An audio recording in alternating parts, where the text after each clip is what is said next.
can see the way they hate.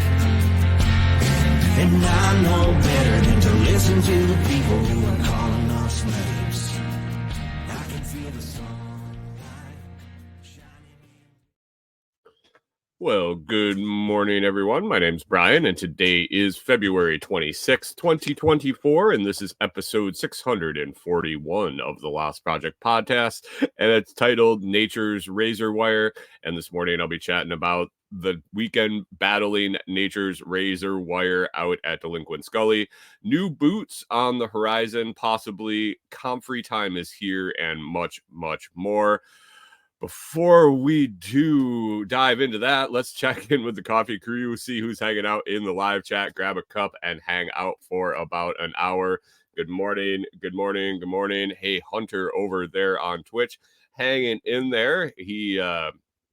He's got a nice experiment going with some comfrey. I think it will work out well. Good morning, Pickle Pete, Pacific Northwest. Good morning, good morning. And Pip was in early as usual, 5:02. Little later than usual. I think today is a Pip weekend.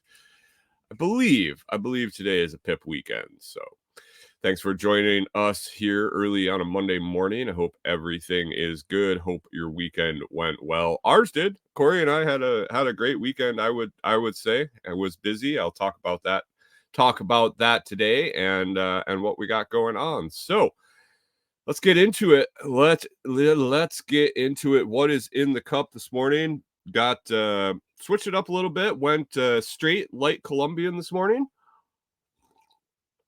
Been doing the GSD and Tanzanian peaberry mixes, post blends, I guess, for about a week now. It was fantastic for sure. But popped open a bag of light Colombian and just going with that straight bean roast there, and it is it is good. It's good. I think I am dialing back a little bit on the caffeine. Corey and I were talking about this weekend. Actually, I was just letting her know my thoughts. But I think I might be dropping back to 1 again. I got in this really groove with Corey and I's new morning routine where we came back from dog walks and I was making another French press. But there was quite a delay between the first one and the second one. And I think I was jolting myself a little bit.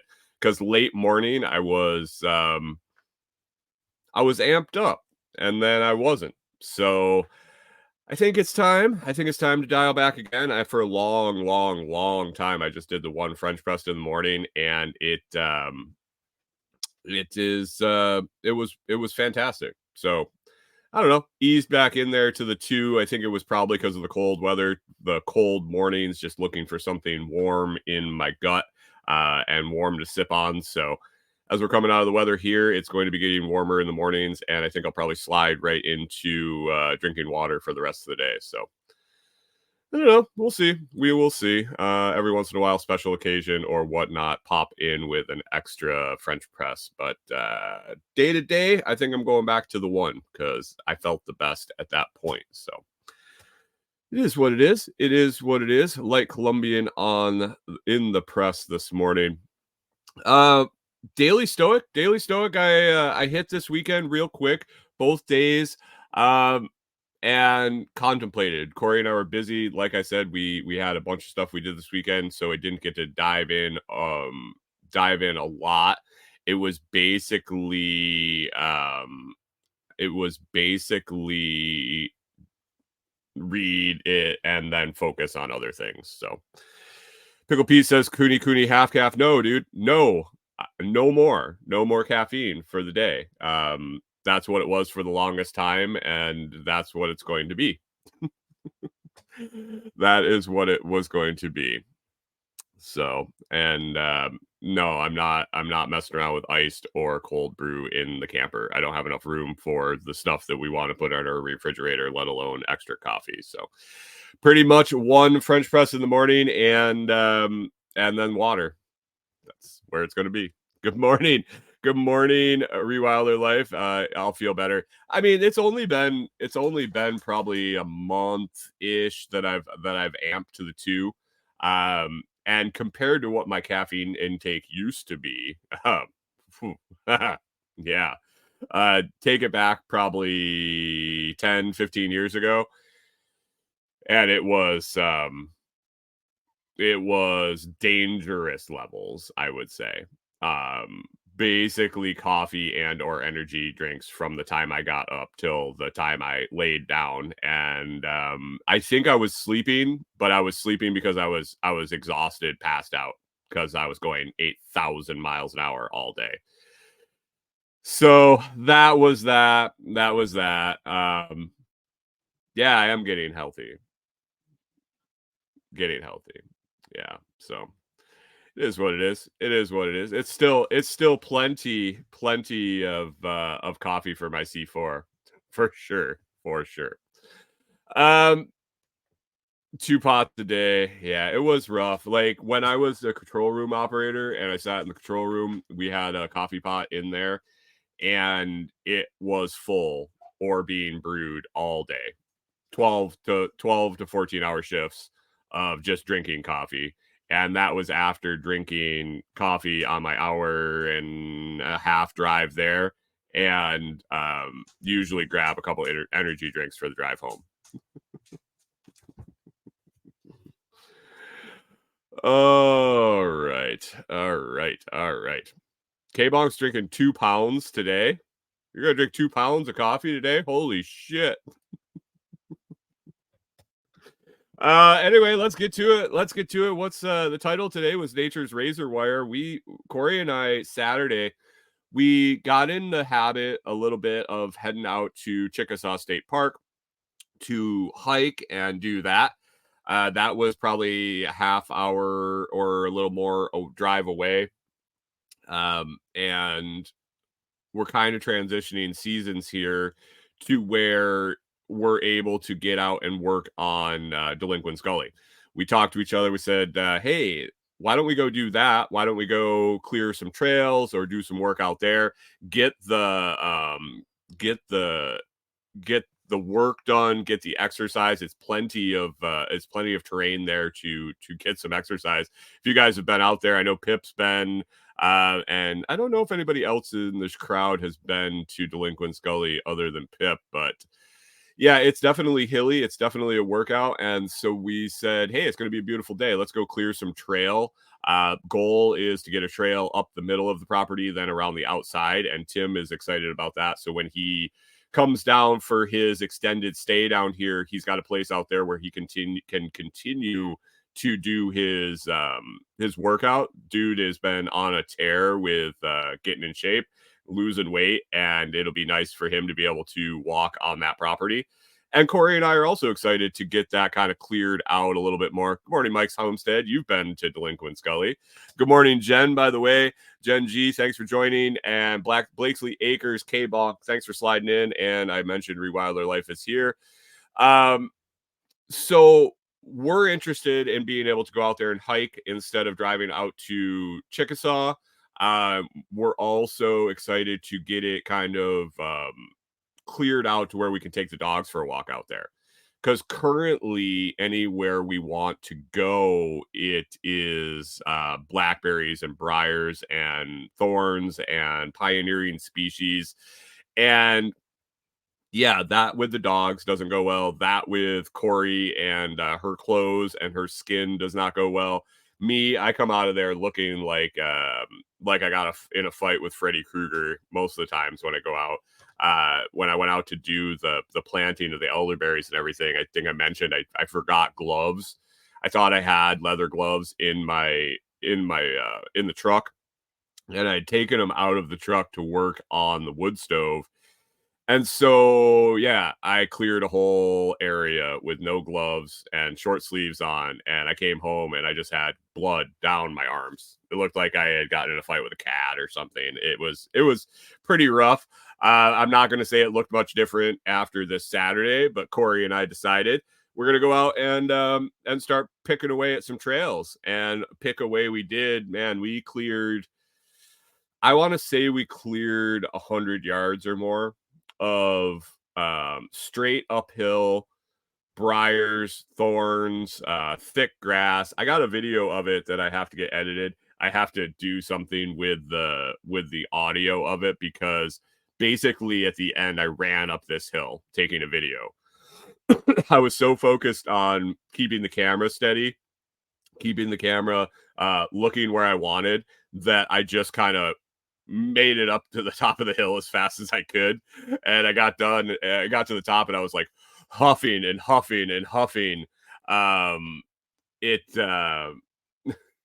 and I was like, holy crap! I turned around. Corey's just kind of wandering up the trail, and I was like, man, it probably sounds like I'm about ready to die. She's like, well, maybe if you hadn't run up the hill.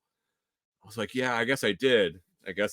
So trying to edit down the heavy breathing, the panting in the video, because I also do talk. I do say some things. So I'll get it up there soon enough. And probably by the time I get the video up, we'll be out clearing more paths, because that's kind of the MO right now, is getting to the top of the property. Property is kind of like on a slope like this, and there's a logging trail on the top. It has some ridges that run through it on a diagonal, and there's flat spots. So basically, if you're going from the bottom of the property to the top of the property, you're gonna want a clear path, because if you're battling the brush and the elevation change, the slope, it's interesting. It's definitely a workout. I think it's plenty of a workout just dealing with the elevation change. So we did really good. We did good. Machete and some hedge loppers. Extendable handle hedge loppers is what we used. We found that is kind of the easiest to get through this initial clearing phase.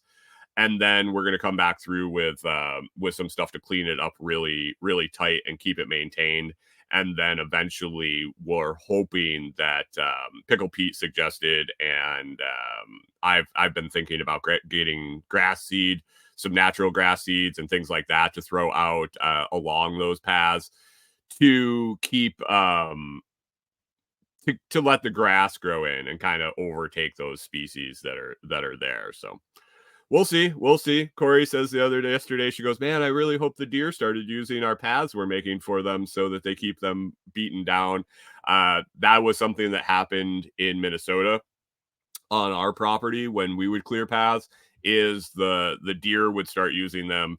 The deer would start keeping them down. The game would start using them. And just by us using them, walking them, four-wheelers on them, deer on them, bears on them, they eventually just they didn't grow back. And it wasn't mud, it was just like low grass.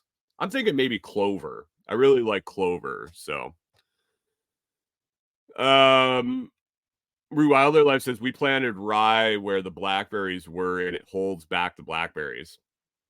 Well, that sounds like I need to. I think I'm going to get a hold of Old Toolman and get a seed supply out there, or riding around in my truck. So every time I'm out there and do some clearing, I'll just broadcast some seed where I've been. Doesn't sound like a bad idea to me. Clover was our MO at home, especially for our yard, because we were not mowing yard people. Like we mowed our yard as very little as possible, and usually we would wait until like the dandelions were all white and puffy, and find the windiest day and just knock it out and broadcast. Excuse me, guys, I'm gonna sneeze. Not gonna come. Oh man, this is gonna stink. Oh.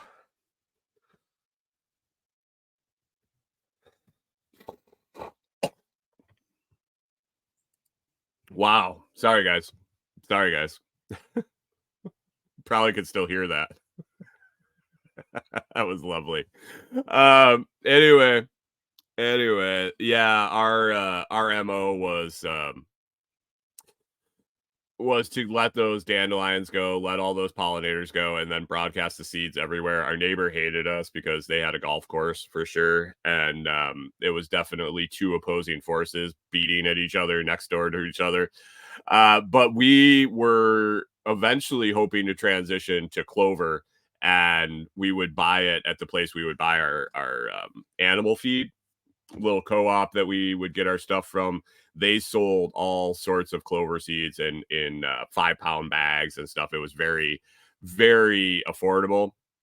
And so we would just broadcast that everywhere. We put it in our backfield where we ran our pastured chickens. We put it in our yard where the dogs were, where we were all the time. And eventually we were hoping it choked out everything because it never had to be mowed. It just got to be like 4 to 5 inches tall or something similar, and then it was it. And man, how great would that be? How great would that be? Pickle Pete says purple cone clover rocks. Yeah, I think we had some red, some white. I don't know if we had purple. Corey, did we have purple cone head clover? I don't think that was one. Maybe that didn't fare well in our climate, but that was good. Gen G says a golf course. I bet they were tickled. Well, it wasn't actually a golf course. It was maintained like a golf course. My neighbor was retired and mowed a lot. Mowed a lot, sometimes to the fact that you couldn't tell where he was mowing, and he didn't go in any discernible pattern because he wasn't really cutting much off. And he did at one point have a chipping green in his backyard. So they weren't they weren't the most thrilled about our yard maintenance philosophies. Let's just put it that way. Rewild Their Life says now that she's got the blackberries choked out, they're gonna check out choked out. They're gonna do some other stuff. It's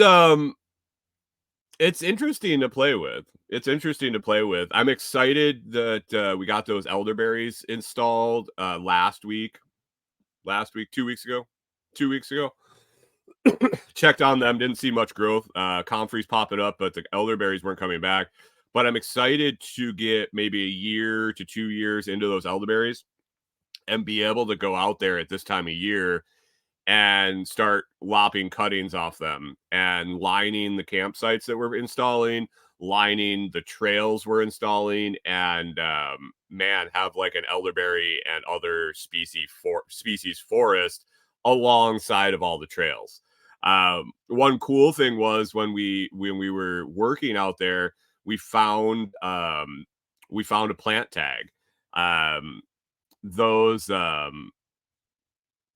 Rewild Their Life says she's had 50 of them, hoping half of them make it. Yeah, this whole property is an experiment in guerrilla planning, basically. It's not getting a lot of love. Things aren't getting love when they are going in. They're not being babied. They're not being watered. Basically, stick them in whatever I can carry in, a gallon jug, a 5-gallon jug, if it's wet enough. Basically the soil gets loosened up and things get planted, and that is it. And we check on them and see if they come back. It's kind of a big long-term experiment for doing on other people's secondary properties to where they're not out there taking care of it.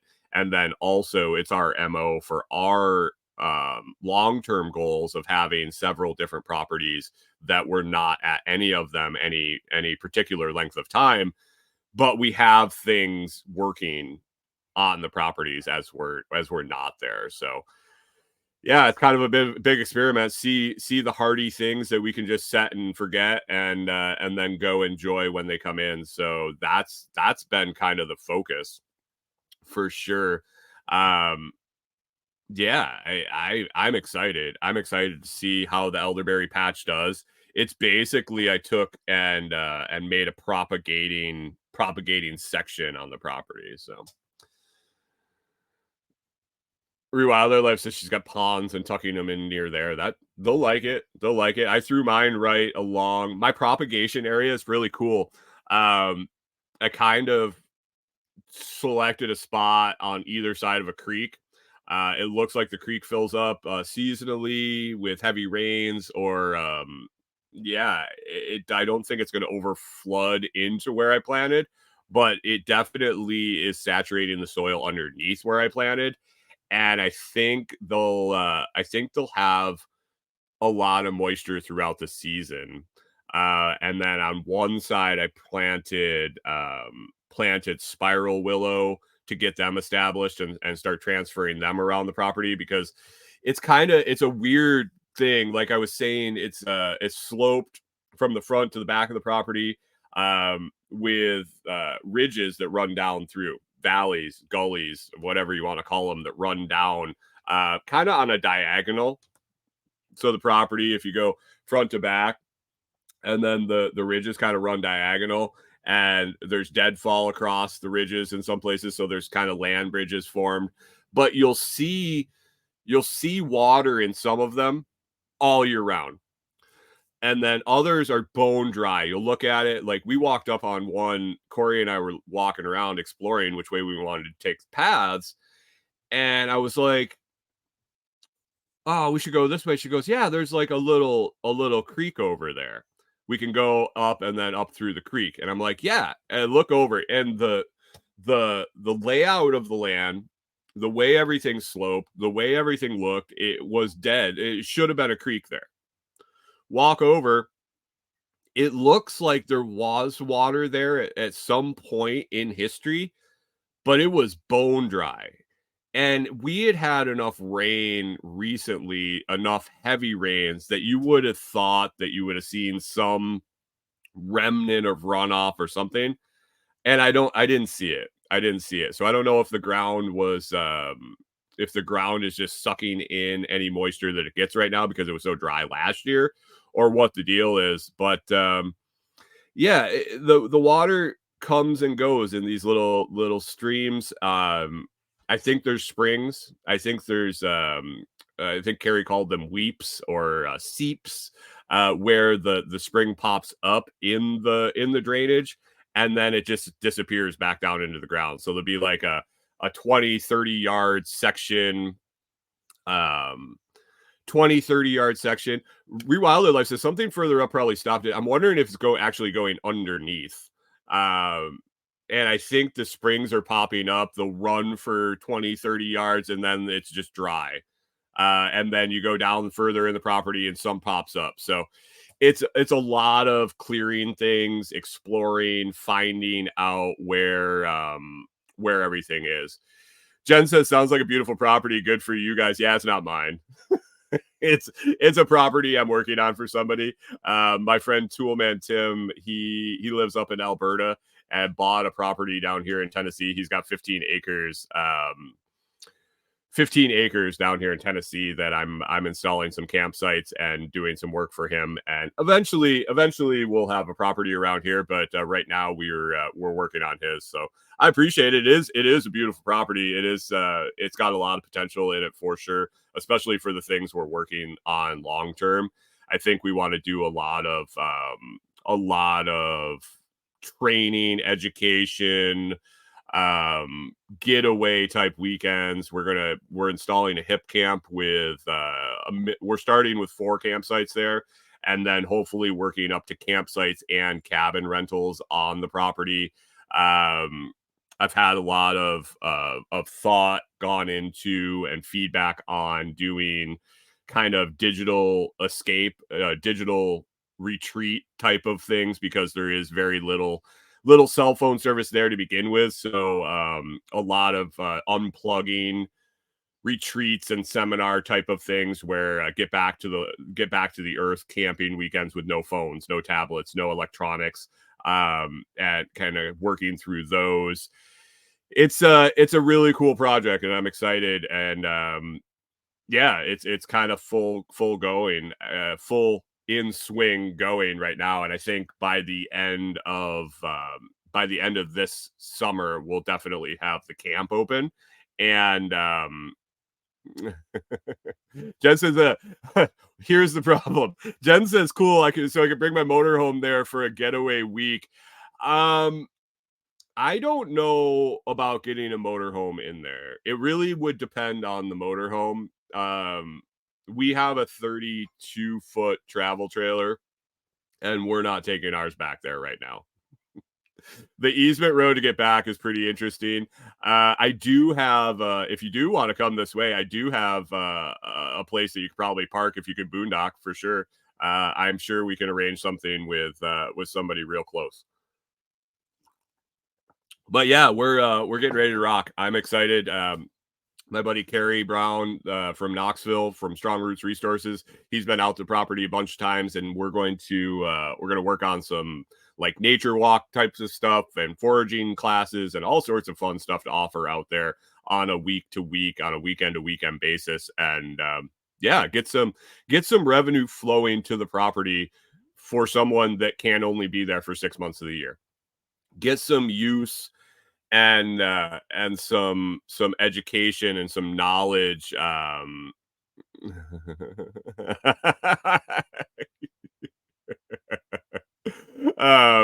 get some knowledge flow and things like that. Mike's Homestead says not sure I would drive a razor out there.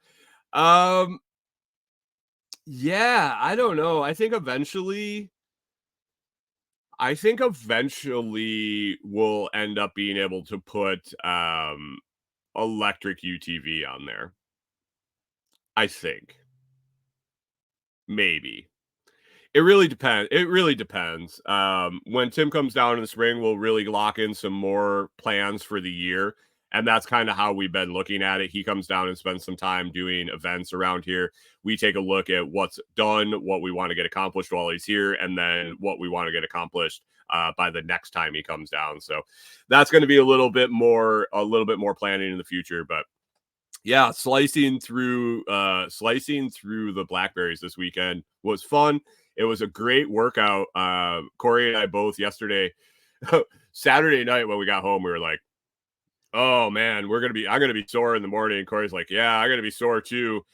And so we went to bed. We got up. I slept awesome on Saturday night. I had been feeling like crap. I talked about it on Friday. Thursday, I took that nap. I was really kind of down and out. And spending Saturday out working on the property, sweating, working out, basically exhausting myself, I felt fantastic. I got done with the evening and was tired and slept really well. Sunday, I got up, I felt better than I had for a while. So I think really we got I just needed to sweat and do a little physical activity. I think I was getting bogged down and I just wasn't feeling right because I wasn't expending any energy. So that was cool. Get out in nature, get out and spend some time and work up a sweat, and it worked. It worked. So I've been feeling better. Yesterday I felt great, got a lot done, and hopefully going into the week is very productive this week. So Mike's Homestead says, told him we need to get another workday scheduled. Yeah, we need to get another workday scheduled. I'm hoping to do some sort of small event there this year too, other than a workday, some sort of get together. And I don't know if Tim has made his plans for the year yet or just this spring. I don't know if we'll be ready to do an event in the spring, but another workday is a distinct possibility in the spring for sure. So I'll have to talk to him. I got to get with Tim here about some other things anyway. So we'll definitely talk about get another workday on the books, because that was a lot of fun, guys. It was a lot of work, but a lot of fun, and a lot of connections were made for sure out there that day. So other than that, okay, well, it kind of ties into it. The next thing on my list, SRF, guys, if you're thinking about coming to SRF in the spring, that would be April 6th and 5th and 6th. Hold on, guys. I'm sorry. April 6th and 7th, Camden, Tennessee. I thought it was 5th and 6th for some reasoning. April April 6th and 7th, Camden, Tennessee. Early bird ticket pricing is good for another 5 days, I believe. 4 days now. I think it's March 1st. March 1st, early bird ticket pricing. Early bird ticket pricing ends on March 1st. So if you're planning on coming to Camden, Tennessee, for Self-Reliance Festival, I'll be there. Toolman Tim's going to be there. Nicole Sauce, Angry American author. I'm not a big survival author, reader, book guy, but I hear the guy's stuff's phenomenal, and the excitement from my peers for him coming out and getting to meet him is pretty high. So if you're into that kind of stuff, he will be there. You'll be able to get to meet him and several other speakers. As always, I'm actually going to be participating in a working capacity. I'm going to be running a creator tent. Basically, it will be a space. If you are a content creator, if you have a podcast, a YouTube channel, something like that, or you just want to make content to maybe get started or have for personal enjoyment, we're going to have a tent where you can interview people. You can sign up to interview some of the headliners. We're going to have them kind of blocked out for some set it kind of timed interviews where you get to interact with them for 10 minutes or so. Ask them whatever you want. We'll record it. It'll probably go out live to some feed somewhere. And then we're also going to have open time where if I meet somebody there that I would think it would be a great to do an in-person interview, we can put our name on the list. You can walk over, you can use the tent and the equipment to do that interview. And then also have some other ideas going around with that creator tent. Maybe some roundtable kind of stuff, or one question quick hitters for different people if they want to sign up for that. So come on out, Camden, Tennessee. It's always a good time. It's always a great group of people. And, as far as the speakers go, as far as the presentations go, I'll tell you how my progression at SRF went. The first year I went, I wanted to see every minute of every presentation, which is almost impossible because there's multiple stages and there's presentations going on at the same time in different places. So I watched as much as I could. I didn't talk to anybody. I was a fly on the wall, and really that was the intention. The next year I went and I wanted to meet more people. I wanted to connect with more people, talk with more people, and it was so much better. I caught the main presentations I wanted to see. There were some people talking about some things that interested me, and some people that I hadn't seen speak before that I wanted to catch. And then this last time I went, we had a vendor tent. We shared one for our community. By the way, we'll have another one. We do have a couple spots left in that. If you're interested in participating in the vendor tent with the Lots Project, definitely shoot me a message and let me know if you're coming and what you'd want to put on the table. We'll see if we can work something out. But last year, I barely saw any speakers. I popped over for like half of Joel Salatin. I jumped over and caught some of a couple other people because they asked me to. One, because they asked me to and give some feedback, and one because I just wanted to see what they had to talk about. But other than that, I spent my time meeting people, talking to people, making in-person connections, and it was well worth every cent that you're going to spend on the ticket just for that. I think if this group of people that show up at SRF showed up anywhere and there were no speakers, there was no tent, there was no anything, we just all kind of gathered in a field somewhere and started talking to each other, it would be worth the price of admission. It's the motivation, the idea exchange, the knowledge exchange, the camaraderie and fellowship that happens there, because we all are at a base interested in at least one thing. Hey guys, the helicopters are flying over, just so you know. I don't know what's going on, but there was a very, very, very, very, very close helicopter flying over right now. But yeah, that's where I'm at. That's where I'm at anymore. Obviously, anything like that, you're going to have speakers, you're going to have people you're going to be excited to talk about. But I think the real benefit of SRF is definitely the community connections. Gen G says, sounds awesome. Great group of like-minded folks is priceless. Right. Where are you at, Jen? Are you close to Camden? I know people that have come from every corner of the United States and actually out from outside the United States on multiple occasions. So I don't know. There is a link in the video description in the video notes for SRF. That is an affiliate link. Obviously, I will get a little cut back. Let me grab it here real quick. I'll get a little kickback if you use my link and go and buy tickets to the festival. 2 seconds here, and I will have it.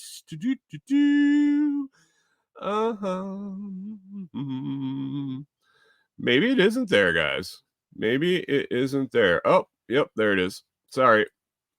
Riveting live audio and video, and I bet this is even better on the after audio stream. So Lake Tahoe, Nevada. Okay.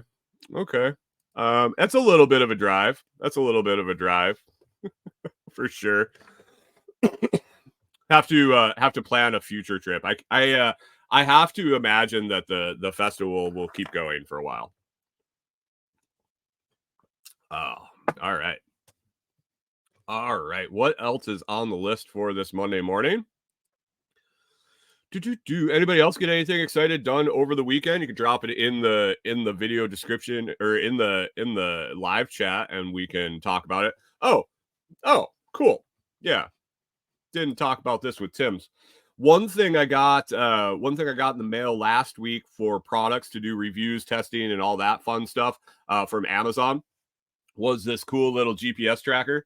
I think I only showed the box on Thursday or Friday when I had it in the mail, but I was able to get a bunch of stuff opened, and I was able to get a bunch of stuff. Oh, Hunter, yeah, she said Lake Tahoe, you have people close to there. You're on Twitch. She's on YouTube. I don't think she'll be able to see your notes. Jen, have you joined a Telegram group? Do you use Telegram? If you use Telegram, definitely check out the Lots Project chat on Telegram. It is a good place to meet a lot of the people that hang out and listen to the show. But I got this cool little GPS tracker from SpyTech. You can see it blinking there on the screen. Basically, those things say GPS signal, power signal, and cell signal. And that's probably why the helicopter's flying over. Probably. But I saw this thing on a listing on Amazon Creator Connections, and I reached out to them to see if I could get one. Originally, my thought was, I can do some cheesy content on like the cheating spouse or some crazy shit like that, or tracking your generator, back and forth, stuff like that. Yeah, no problem, Jen. Give me a second. I can grab you the link as I talk about this. But that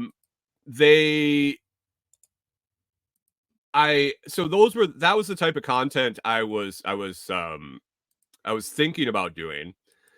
I ordered it. I reached out. I said, "Hey, you guys send out any of the samples of your trackers? And then do you pay? There's this paid subscription that goes with it, like anything. You can't just use trackers for free." Hunter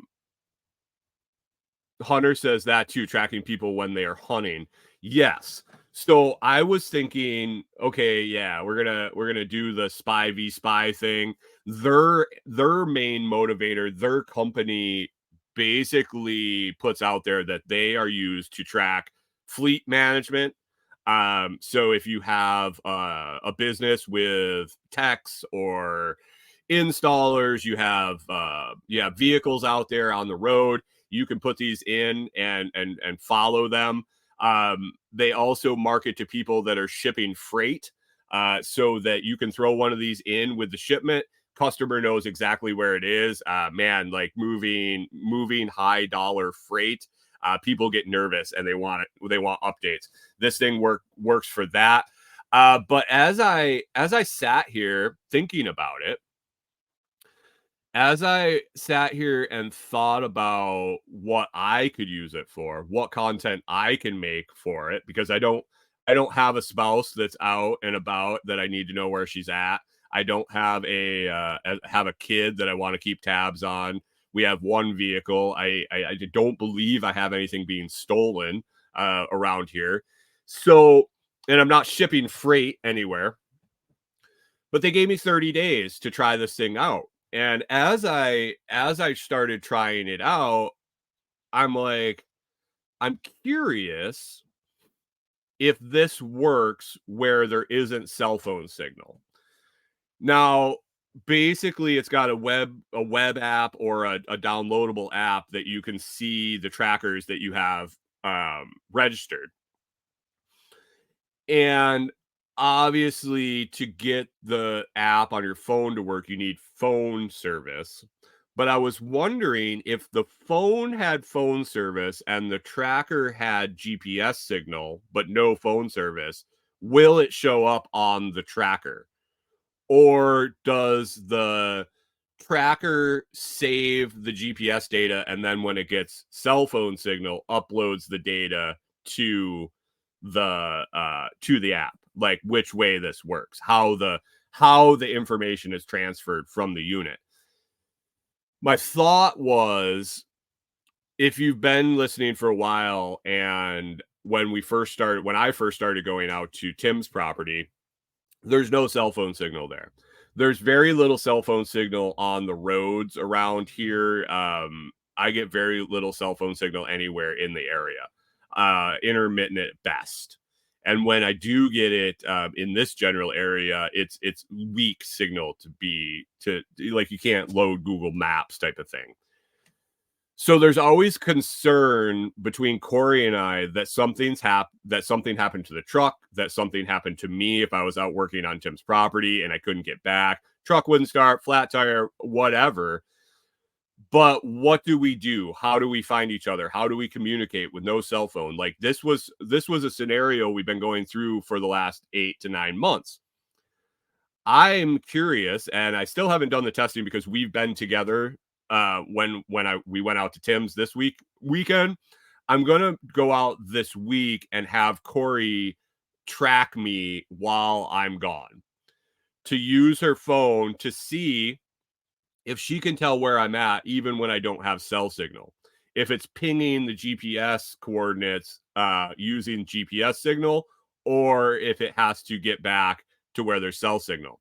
Because if it can track me, and like Hunter said, tracking people when they're hunting, and you can go off. I threw this in my pocket when we went there. It obviously tracks where we went while we were there, but I didn't attempt to look at it on my phone until we got back because I knew we didn't have service. So I don't know if it was real time or if it uploaded later. I'm excited to see if it works without GPS, because I could throw this in my pocket and go there. And if I don't move for a certain amount of time, if I miss the time that I told Corey I was going to be back, she can pop it up and go, oh, he's still out there and he hasn't moved in 3 hours. Maybe we should try to think about getting out to see him. Or he's driving home. He must have just worked late or didn't look at his phone or whatever. He should be here soon. That is going to be very convenient in this area where there isn't cell phones. So I'm excited to test that functionality out. It works really cool. I put it in my pocket for our walk. The first time after I plugged it in, I opened it up, I plugged it in, and we were going on a dog walk. And I was like, oh, I'll throw it in my pocket and see how this thing works. And so I'm walking with the dogs, and my phone is usually shut down on silent. Like, it usually doesn't ring, vibrate, or anything ever, just because of all the spam calls and things that I get. And so I'm walking the dogs, and I pull my phone out of my pocket to take a peek, and my phone had literally blown up with messages. I never checked the settings in the app. I connected this. They had signed me up for the free trial with my email. So I didn't even have to set anything up. Basically, I logged in with the account that they gave me, and it was hooked to my phone instantly. Super easy. And I never checked the settings, like when it sent me an alert. This thing literally sent me an alert as soon as it started moving. It started sending me alert when it went a certain distance. You can set up boundaries. You can set up it needs to move X amount of miles an hour before it says anything. It needs to move a certain distance before it says anything. If it moves within a certain range, it's okay. It won't send you a message. But literally, I could open the app and zoom in to where we're at, and it was sitting in our camper. You could see it. It showed us our walk. You can set it to ping every 5 seconds, every 10 seconds, every 30 seconds, every minute, every 5 minutes, depending on how often you have it ping. The battery will last a different amount of time. I think it's a really valuable tool. I'll find out. See, the thing is, Corey and I were thinking about getting a second cell phone on a different carrier to carry in the truck. We're going to do a prepaid plan, something like that, just to have it for emergencies, because you can get a little better AT&T signal around here. Hey, Jen, I'll approve that after the show. Thanks. I look forward to having you over there. I think this might be another option to consider with the price. I think it's like $20 a month. I haven't dug into the price yet on the side of the app, because I'm still working on functionality, but I really think it's going to be an affordable option for the functionality we're looking for. That peace of mind, that being able to kind of know what's going on with the other one when we don't have cell communication, or we don't really we can't get a hold of someone. So I don't know. I'm excited to look at it some more. It was definitely cool to see all the points that it pinged back while we were at Tim's. Yeah, it's going to be fun. It's I think it definitely has some functionality. I have 30 days to mess around with it on that free trial that they gave me. So yeah, look forward to that. Look forward to it for sure. We're going to be doing, so I gathered material while we were out there. AT&T prepay own phone, $28 taxes and all. Okay, cool. That yeah, and see, we wouldn't be using it. It would kind of just sit in the vehicle if we needed it. While we were out at Tim's, I got the supplies to do a little experiment, and we're going to be doing a little it's good. It's a joke, really. It's going to be a joke part of it. Part of it I really I'm looking forward to, but we're going to be propagating Velveeta, our snake plant. She is definitely root bound. We've been talking about it. I talked about it a little while ago on the show, a couple weeks ago, I think. We're finally getting around to do that. We're going to have temperatures here where we can do that outside. Really didn't have a whole lot of room to do it inside, and we had some cold weather. But someone suggested, I think it was Pickle Pete, that obviously we had access to spring water. I had access to stream water, so I'm gonna try that. That seems like the best kind of water, rainwater, spring water, something like that, to propagate these plants. It's going to have the minerals. It's going to have everything we need in it to do these plants. It's not going to be chlorinated, fluorinated, or whatever, filtered with nothing in it. So I got a couple jugs of that. Pickle Pete also threw out there to maybe do an experiment and see how they grow in dog slobber, since we get 3 or 4 gallons of that a day. And so we have plenty of cuttings that we'll be able to get from Velveeta, more than I could probably use. And we're going to have to end up tossing some, I think, or sticking them in the ground, random places, just to see if they survive. But we're probably going to do a little bit of an experiment to see how well snake plants grow in St. Bernard slobber. And God knows if they grow well, if there is some sort of weird rooting hormone in the mouth bacteria of a St. Bernard, if for some reason the consistency of it, these things root and they take off, I will sell anybody in the world all the dog slobber they want. I will change these dogs' water all day. Their bladders will be overflowing. I will make them drink. I will harvest all the dog slobber. We know that it has a use in Texas for deterring fire ants. Last winter, I battled the fire ants with the dog slobber and I won, or kind of won. I got them to move.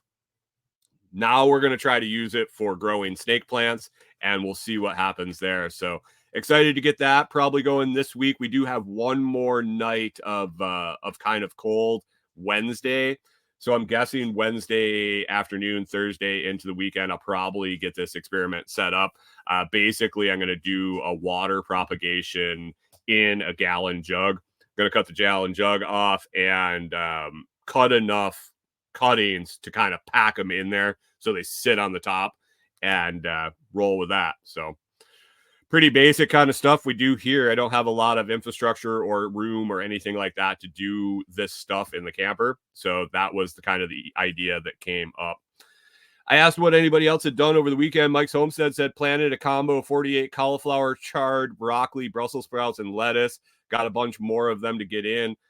That sounds yummy, man. That sounds yummy for sure. And good spring this time of year garden plants for sure. Pickle Pete says dog slobber and comfrey cuttings.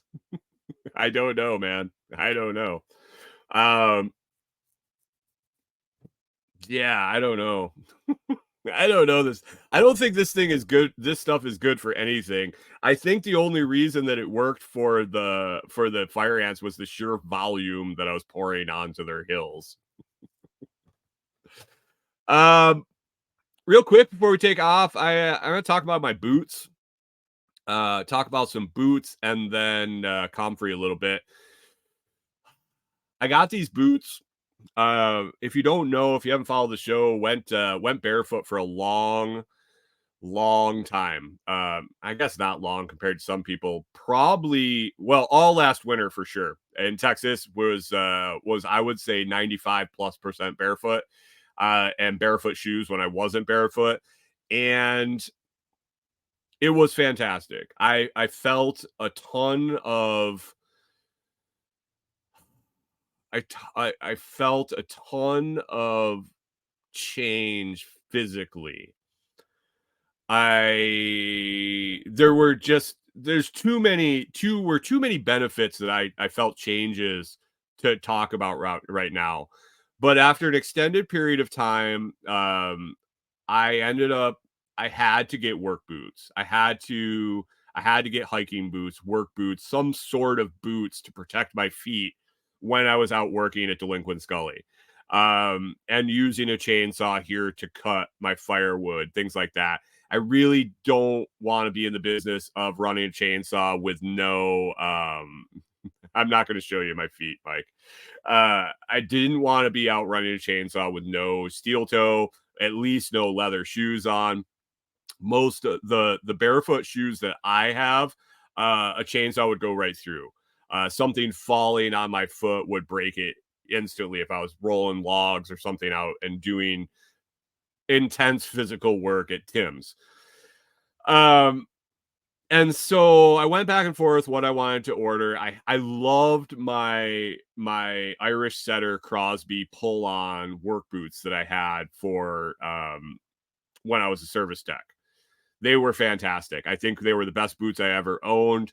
I couldn't get them, and I didn't know if I wanted to get them. I wanted more of a hiking boot, and so I looked, and I ended up buying some Keen, pretty decent, some higher end hiking boots with a composite steel toe.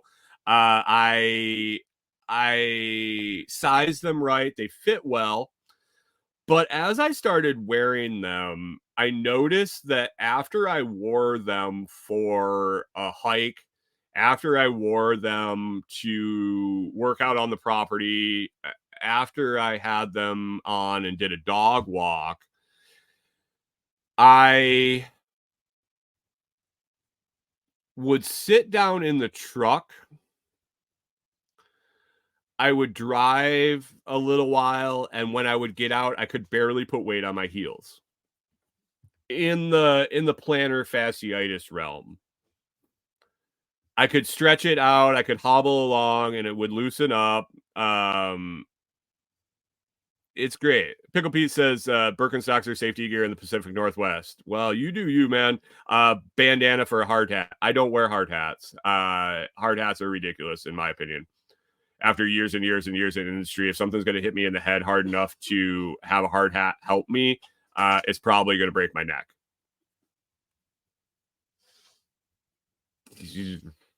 I mean, obviously there's reasons for them, but I hit my head on a daily basis, and that'll probably be where I my demise comes, is when I hit my head one final last time and it busts a vein open or something.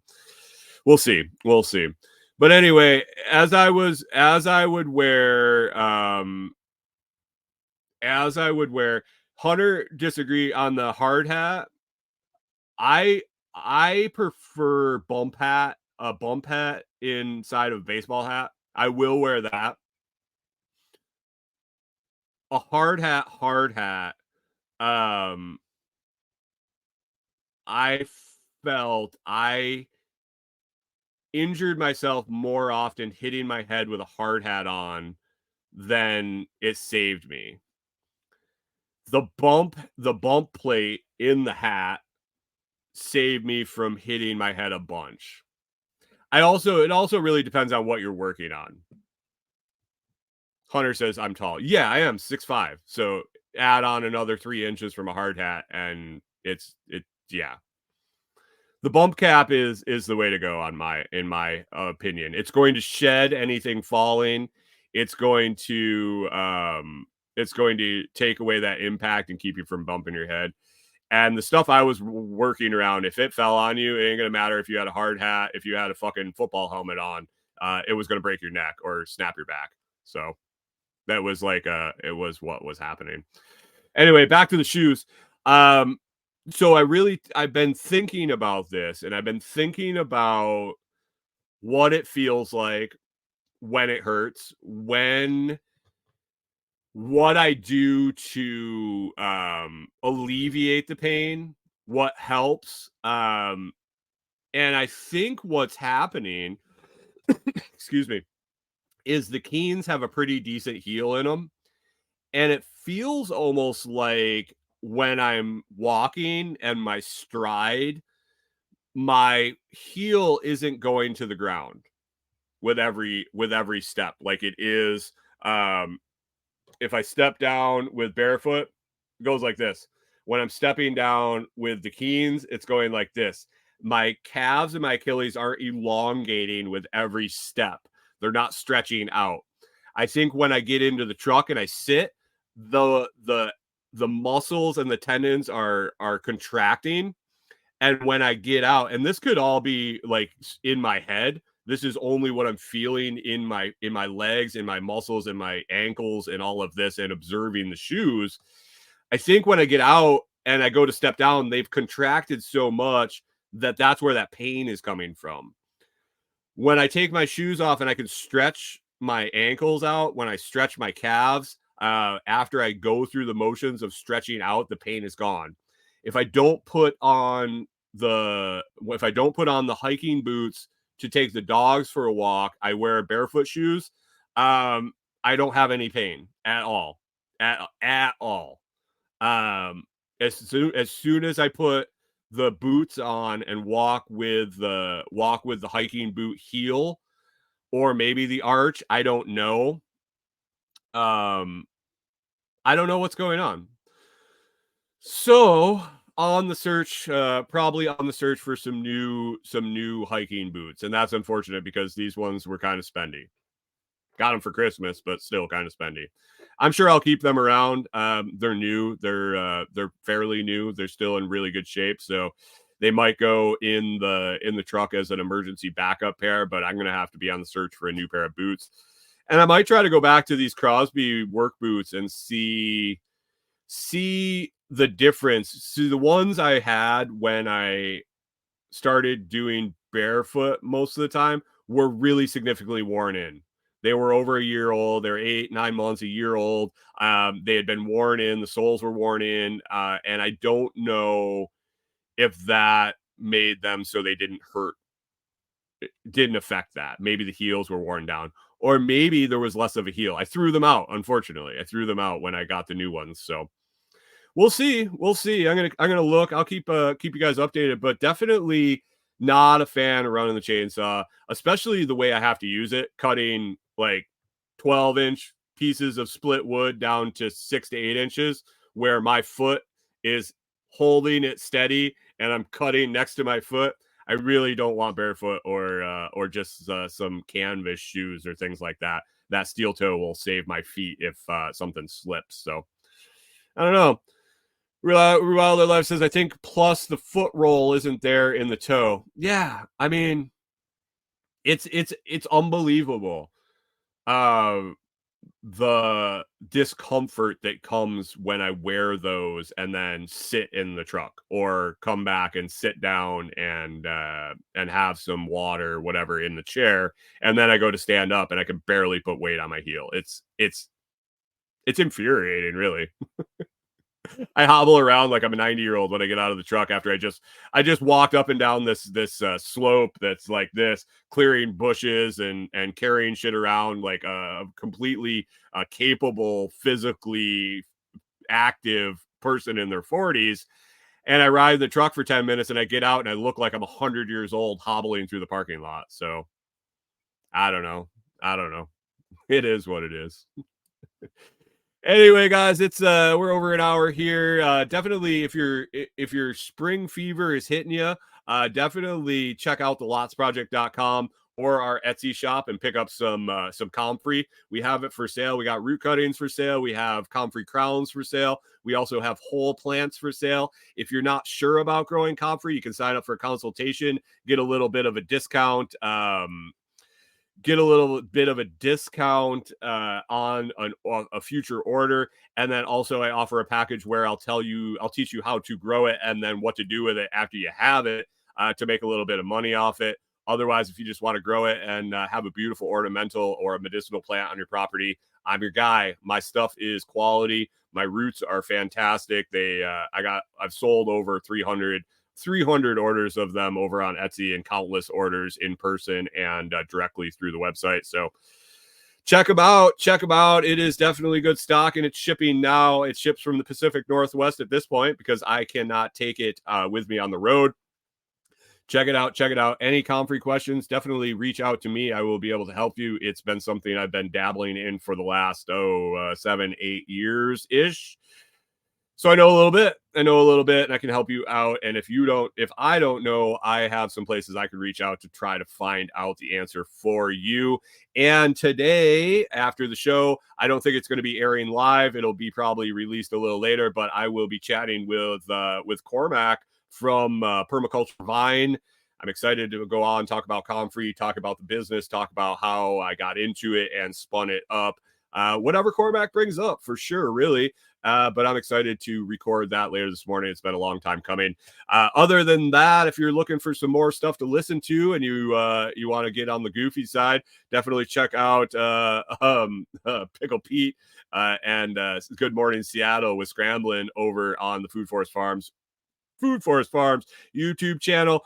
He's my coffee guy. He follows me up here over in Seattle. He started doing a show right about the time mine wraps up. So if you're interested in some more live content this morning, switch on over there. Otherwise, I appreciate you listening to the show. Thanks for joining the Telegram chat there. I appreciate that too. If you enjoyed the show, it's always free to hit the like, share, and subscribe. Tell somebody you know about it and let them check it out. Other than that, to return value for value, please consider joining one of the YouTube membership tiers or listening on any value for value platform like Podverse or Fountain.fm. Other than that, you can head on over to thelotsproject.com. We got a big old shop there with coffee mugs, t-shirts, comfrey, consulting, and all sorts of things. You can check that out. Like I said, thelotsproject.com. For more information, all my links, partner companies, discount codes, affiliate links, and all that jazz. Hey, guys, it's Monday. It is Monday. Get it done. Start the week off right. Be productive, and you will keep it rolling all week. I appreciate you being here, and we will catch up with you tomorrow.